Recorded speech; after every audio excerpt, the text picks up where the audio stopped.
Good morning students. बच्चों chemical bonding के आप लास्ट जे पार्ट के उपर ही हैं।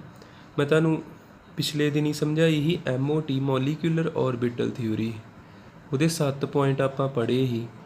अज आप थ्योरी वरत के तो जिद्दां अटोमिक ऑर्बिटल उस थ्योरी च तुसीं ध्यान नाल वेखियो एक पॉइंट ही भी जदों कंबाइन हुंदे अटोमिक ऑर्बिटल तो मॉलीक्यूलर ऑर्बिटल बनते हैं। ये पॉइंट हैगा ही। तो हुण आपां इहो वेखना भी किद्दां कंबाइन होणगे ते किद्दां मॉलीक्यूलर ऑर्बिटल बनणगे। ये जो भी आपां लिखिया इहनूं आपां इदां भी कह सकदे हां LCAO। इहदी फुल फॉर्म हुंदी आ linear combination of atomic orbital. इहो ही है ना कंबीनेशन ऑफ अटोमिक ऑर्बिटल, वैसे मेन नाम हुंदा लीनियर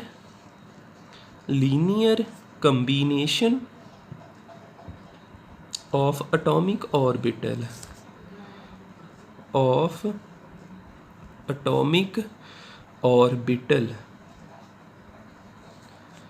ठीक है, LCAO।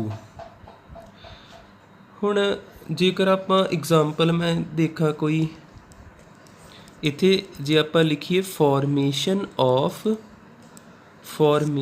ऑफ हाइड्रोजन मॉलीक्यूल किद्दां बनिया। हाइड्रोजन मॉलीक्यूल हुंदा ना H2। हुण इहदे च 2 हाइड्रोजन ने, एक A टाइप का हाइड्रोजन होगा, एक B टाइप का हाइड्रोजन होगा। ठीक है, हुण इहदा अटोमिक ऑर्बिटल ते इहदा अटोमिक ऑर्बिटल, जे हाइड्रोजन मैं A दी कन्फिगरेशन लिखा 1s1 ते किहड़ा ऑर्बिटल आ S ऑर्बिटल, ते S स्फेरिकल हुंदा। जे मैं हाइड्रोजन B की कन्फिगरेशन लिखा ये भी कितनी होंगी 1s1 ते S किहड़ी शेप का हुंदा स्फेरिकल। ये दोवें अटोमिक ऑर्बिटल ने, अटोमिक ऑर्बिटल इन्हां ने आपस में कंबाइन होना, कंबाइन हो के इन्हां ने की तैयार करना मॉलीक्यूलर ऑर्बिटल। बस इहो याद रखना तुसीं, 2 अटोमिक ऑर्बिटल या जिन्ने भी अटोमिक ऑर्बिटल आ वो कंबाइन हो के मॉलीक्यूलर ऑर्बिटल तैयार करते हैं। जिन्ने अटोमिक जे 2 ही तो 2 मॉलीक्यूलर ऑर्बिटल बनणगे, जे 1 ही तो 1 हो बनूगा, 3 ही तो 3 बनणगे। एक मैं इत्थे सिंबल वरत लगा वा साई, इस तरह त्रिशूल जिहा बना दिओ, साई बोली दा इनू SI साई ਇਹਦਾ भी हुंदा जे और ਜਿਹੜਾ भी ऑर्बिटल ਉਹਦਾ ਹੋਊਗਾ ਤੇ ਇਹ ਵੀ ਸਾਈ ਇਹਦਾ ਵੀ ਹੋਊਗਾ। ਇਹਨੂੰ ਕਹੀਦਾ wave function of atomic orbital. Psi ਕੀ ਹੁੰਦਾ ਏ wave function of atomic orbital.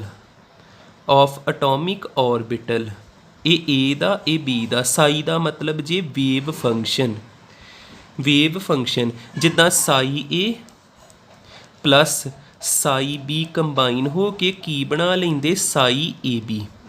ठीक है, तो आ जिहड़ी चीज़ बनी ना ये wave function of molecular orbital, wave function of molecular orbital.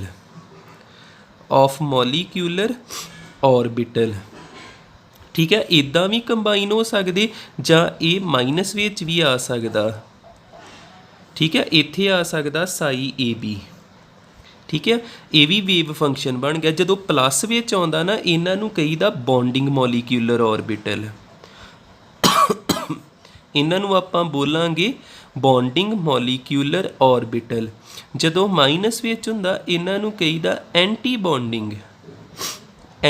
Bonding molecular orbital. ठीक है, इनू जां इदां समझिओ वेखिओ पता लगदा। जे मैं पहले दी गल करा, पहलों ये थोड़ा मैनू होर दस लैन दो।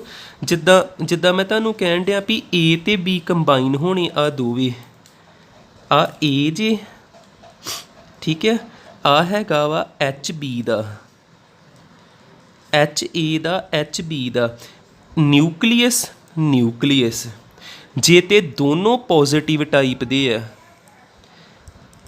जे दोनों पॉजिटिव टाइप दे आ कंबाइन होए तो अगे जाके की बनूगा जिद्दां इन्हां ने ओवरलैप करना, आ भी प्लस ਨਿਊਕਲੀਅਸ ਨਿਊਕਲੀਅਸ ਓਵਰਲੈਪਿੰਗ ਜਦੋਂ ਹੋਣੀ ਨਾ ਇਹ ਸ਼ੇਪ ਇਸ ਤਰ੍ਹਾਂ ਦੀ ਬਣ ਜਾਣੀ ਹੈ। ਆ ਪਲੱਸ ਜਿਹੜੇ ਦੂਰ ਜਾਣ ਡੈ ਪੈਣੇ ਇਹ ਇਸ ਤਰ੍ਹਾਂ ਦੀ ਸ਼ੇਪ ਬਣ ਗਈ। ਇੱਥੇ ਨਿਊਕਲੀਅਸ ਦੂਰ ਚਲ ਗਏ, ਆ ਵੀ ਨਿਊਕਲੀਅਸ ਇੱਥੇ, ਆ ਵੀ ਨਿਊਕਲੀਅਸ ਇੱਥੇ, ਪੋਜ਼ੀਟਿਵ ਚਾਰਜ ਜਿਹੜਾ ਵਾ ਇੱਕ ਸੈਂਟਰ ਦੇ ਵਿੱਚ ਆ ਗਿਆ ਇਸ ਤਰ੍ਹਾਂ।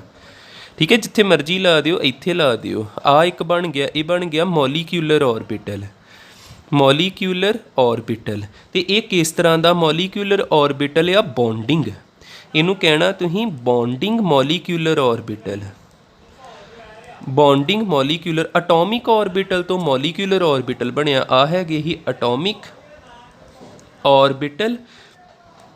ਔਰਬਿਟਲ ਆ ਮੋਲੀਕਿਊਲਰ ਤੇ ਇੱਥੇ ਇਹਨਾਂ ਦੀ ਕੀ ਹੋਈ? ਓਵਰਲੈਪਿੰਗ। ਪਰ ਜੇਕਰ ਇੱਕ ਪਲੱਸ ਤੇ ਇੱਕ ਮਾਈਨਸ ਹੁੰਦਾ, ਇੱਕ ਪਲੱਸ ਹੁੰਦਾ ਤੇ ਇੱਕ ਹੁੰਦਾ ਮਾਈਨਸ ਦਾ ਫਿਰ ਜੁੜਨ ਦੀ ਕੋਸ਼ਿਸ਼ ਕਰਦੇ ਇਹ ਇਸ ਤਰ੍ਹਾਂ। ਇੱਕ ਪਲੱਸ ਦਾ ਇਹ ਓਵਰਲੈਪ ਹੋਇਆ ਮਾਈਨਸ ਵਾਲੇ ਨਾਲ, ਇਹ ਕਿੱਦਾਂ ਦੇ ਬਣਨੇ ਸੀ? ਇਹਨਾਂ ਦੀ ਸ਼ੇਪ ਇਸ ਤਰ੍ਹਾਂ ਦੀ ਆਉਣੀ ਸੀ। ਆ ਚੀਜ਼ ਇੱਕ ਬੰਨੇ ਪਲੱਸ ਚਲ ਜਾਣਾ ਸੀ ਤੇ ਇੱਕ ਬੰਨੇ ਮਾਈਨਸ ਚਲ ਜਾਣਾ। ਇੱਥੇ ਖਾਲੀ ਜਗ੍ਹਾ ਹੋਣੀ ਸੀ, ਜਿਹੜੀ ਖਾਲੀ ਜਗ੍ਹਾ ਇਹਨੂੰ ਕਹੀਦਾ ਨੋਡ, ਜਿੱਥੇ ਕੋਈ ਇਲੈਕਟ੍ਰੋਨ ਨਹੀਂ ਹੁੰਦਾ। NODE ਨੋਡ, ਜਿੱਥੇ ਕੋਈ ਵੀ ਇਲੈਕਟ੍ਰੋਨ ਨਹੀਂ ਹੁੰਦਾ, ਨੋ ਇਲੈਕਟ੍ਰੋਨ ਪ੍ਰੈਜ਼ੈਂਟ। ਤੇ ਆ ਜੋ ਵੀ ਬਣਿਆ ਇਹਨੂੰ ਆਪਾਂ ਕਵਾਂਗੇ ਐਂਟੀ ਬੌਂਡਿੰਗ ਮੋਲੀਕਿਊਲਰ ਔਰਬਿਟਲ। ਠੀਕ ਹੈ, ਵੈਸੇ ਕੰਪਲੀਟ ਹੋ ਹੀ ਗਿਆ ਵਾ ਜੋ ਮੈਂ ਇੱਥੇ ਦੱਸਣਾ ਚਾਹੁੰਦਾ ਸੀ। ਜੇ ਫਿਰ ਵੀ ਕੋਈ ਮੁਸ਼ਕਿਲ ਆਵੇ ਤਾਂ ਦੱਸ ਦਿਓ। ਹੁਣ ਆਪਣਾ ਇੱਕ ਟੌਪਿਕ ਰਹਿ ਗਿਆ ਜਿਹੜਾ ਬੜਾ ਮੇਨ ਹੈ, ਇਹਨੂੰ ਚੱਜ ਨਾਲ ਦੇਖ ਲਿਓ। ਬਸ ਇੰਨਾ ਯਾਦ ਰੱਖ ਲਓ, ਮੋਲੀਕਿਊਲਰ ਔਰਬਿਟਲ ਦੋ ਤਰ੍ਹਾਂ ਦੇ, ਇੱਕ ਬੌਂਡਿੰਗ ਇੱਕ ਐਂਟੀ ਬੌਂਡਿੰਗ। ਬੌਂਡਿੰਗ ਦੇ ਵਿੱਚ ਸੈਂਟਰ 'ਚ ਇੱਥੇ ਪਲੱਸ ਜੇ ਆ ਜਾਂਦਾ ਤੇ ਇੱਥੇ ਪਲੱਸ ਮਾਈਨਸ ਕੰਢਿਆਂ 'ਤੇ ਚਲ ਜਾਂਦੇ ਤੇ ਇੱਥੋਂ ਟੁੱਟ ਜਾਂਦਾ ਏ। ਵੀ ਇੱਥੇ ਕੋਈ ਵੀ ਚੀਜ਼ ਨਹੀਂ ਹੁੰਦੀ, ਕੋਈ ਇਲੈਕਟ੍ਰੋਨ ਨਹੀਂ ਹੁੰਦਾ, ਉਹਨੂੰ ਕਹੀਦਾ ਨੋਡ। ਠੀਕ ਹੈ, ਥੈਂਕ ਯੂ।